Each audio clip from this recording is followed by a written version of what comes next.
வணக்கம். நான் உங்கள் பாஸ்கர் பேசுகிறேன். இது ரொம்ப முக்கியமான ஒரு பதிவு. உங்களுடைய ஆதரவை உங்களோட ஒவ்வொருத்தரோட ஆதரவையும் முழுமையாக எதிர்பார்க்கும் ஒரு பதிவு. நம்ம ஒரு விலங்குகள் ஆர்வலராக இருக்கிறோம் அப்படின்னா, ஒரு விலங்கை நேசிக்கிறோம் அப்படின்னா, அந்த மாதிரி ஒரு நேசிக்கிற அத்தனை பேரோடும் நீங்கள்லாம் என்னோட இந்த செயலுக்காக கரங்கோர்க்கணும் அப்படின்னு நினைக்கிறேன். உங்களுடைய ஆதரவு நிச்சயமாக எனக்கு தேவைப்படும். அது தேவைப்படும், நீங்கள் கொடுக்கணும். அதை நான் எதிர்பார்க்குறேன். அதாவது ஒரு தப்பு நடக்குதுன்னா தெரியாமல் நடந்தால் நிச்சயமாக அதை மாற்றிட முடியும். 20 வருஷமாக ஒரு தவறு திரும்ப திரும்ப தப்பும் தவறும் நடந்துக்கிட்டே இருக்குன்னா அது தெரிஞ்சு நடக்குன்னு தான் அர்த்தம். அப்போ அதை நம்மளால் மாற்றவே முடியாது அப்படின்னு மற்றவங்க நினைக்கிறாங்க. ஆனால் உங்கள் ஆதரவோட அந்த தப்பை இனிமேல் நடக்காமல் மாற்றணும்னு நான் நினைக்கிறேன். உங்களை நோக்கி இந்த வீடியோவை பதிவிடுறேன். இந்த வீடியோவை முழுமையாக பார்த்துட்டு அது எல்லாருக்கும் பகிருங்க. உங்களால் என்ன செய்ய முடியுமோ அதை செய்யுங்க.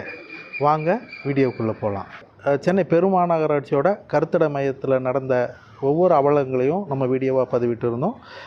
ஸ்மைலி இறந்தது, அதை தொடர்ந்து வளந்தான் கொண்டு போயிட்டு அதே இடத்துல இறந்தது, இது எல்லாம் வீடியோவாக பதிவிட்டு இருந்தோம். அவங்க நேரடியாக போய் அதை நம்ம கம்ப்ளைண்ட்டாகவும் கொடுத்துருந்தோம்.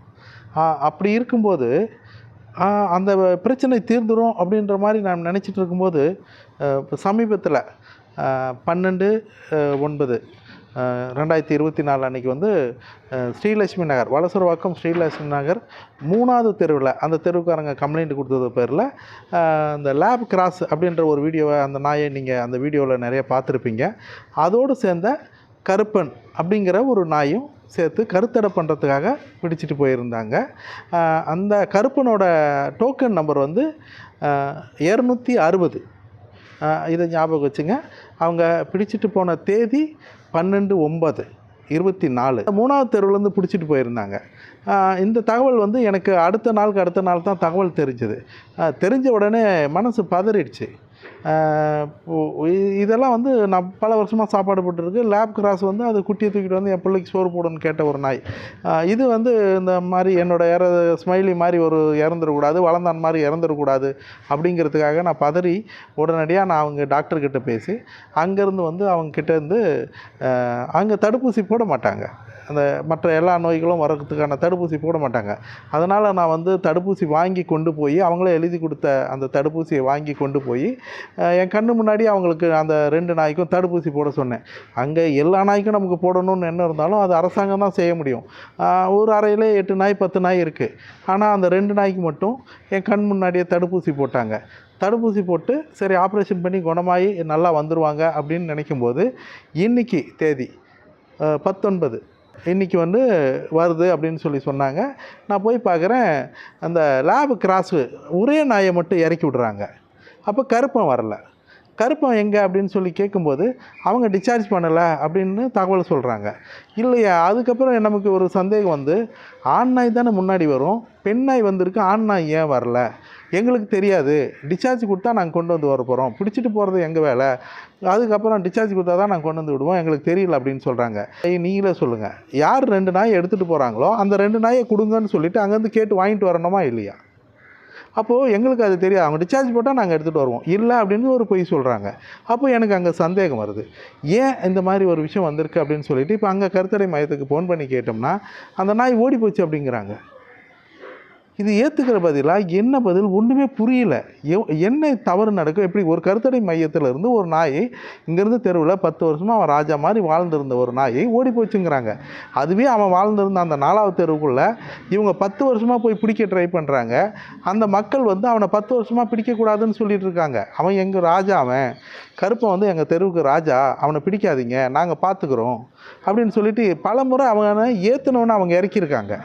ஆனால் அவனோட துரதிர்ஷ்டம் 3வது தெருவில் இருக்கும்போது இவங்கக்கிட்ட மாட்டிக்கிட்டான். இவங்களோட செயல் இதெல்லாம் தெரிஞ்சு தான் அவங்க ஏற்றவே விடலை இவனை. ஏன்னா அந்த தெரு மொத்த பேருமே நேசிப்பாங்க. அப்படிப்பட்ட ஒரு நாயை இவங்க கொண்டு போய் இப்போ வந்து ஓடி போச்சுன்னு சொல்கிறாங்க. அவனுக்குன்னு ஒரு நல்ல ஒரு ரொம்ப குணாதிசயம் உள்ள ஒருத்தன் அவன். அவனுக்கு நான் சாப்பாடு போடுவேன். சாப்பாடு போடும்போது அங்கே இருக்கிறதுல உயரமான நாய் அவன். அது வளர்ந்தான் மாதிரி. இவன் 10 பெரிய வயசானவன். அவன் வேக வேகமாக சாப்பிடுவான், நிறைய சாப்பிடுவான். அதாவது இவன் நான் சாப்பாடு போடுறது 5வது தெருவில் வந்து சாப்பிடுவான். சாப்பிட்டுட்டு வேகமாக போயிட்டு அந்த இடையில் இருக்கிற 4வது தெருவை கடந்து 3வது தெருவுக்கு போவான். அப்போது 3வது தெருவில் அவனுக்கு ஒரு காதலி இருக்கா. அந்த தொண்டைக்குழியிலே வச்சுட்டு போய் அந்த சாப்பாடை 3வது தெருவுக்கு அந்த நாய்க்கு கொடுப்பான். இது தினம் செய்வான் அவன். அப்படி ஒரு தனித்தன்மையான ஒரு பாசமான ஒரு நாயை இவங்க சர்வசாதாரணமாக எதுவுமே இல்லை ஓடி போயிடுச்சுன்னு சொல்கிறாங்க.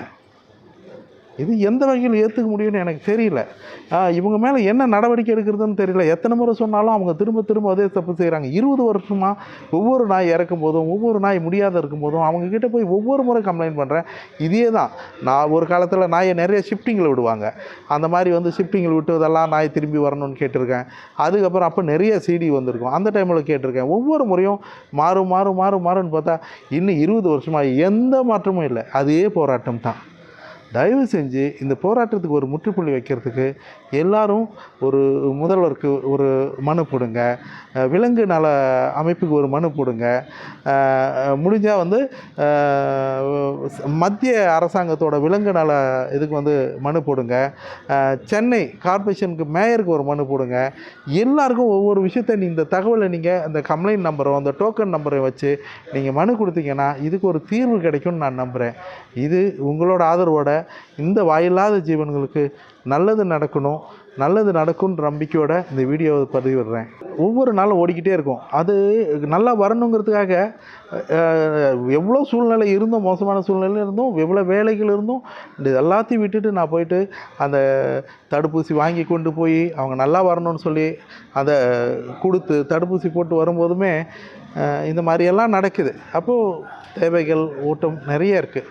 தொடர்ந்து உங்களோட ஆதரவும் உங்களோட உதவியும் எனக்கு தேவைப்படுது. உங்களால் முடிஞ்ச உதவி செய்யுங்க. நன்றி, வணக்கம். நீங்களும் உணவளிக்க உதவலாம். Please help us to feet.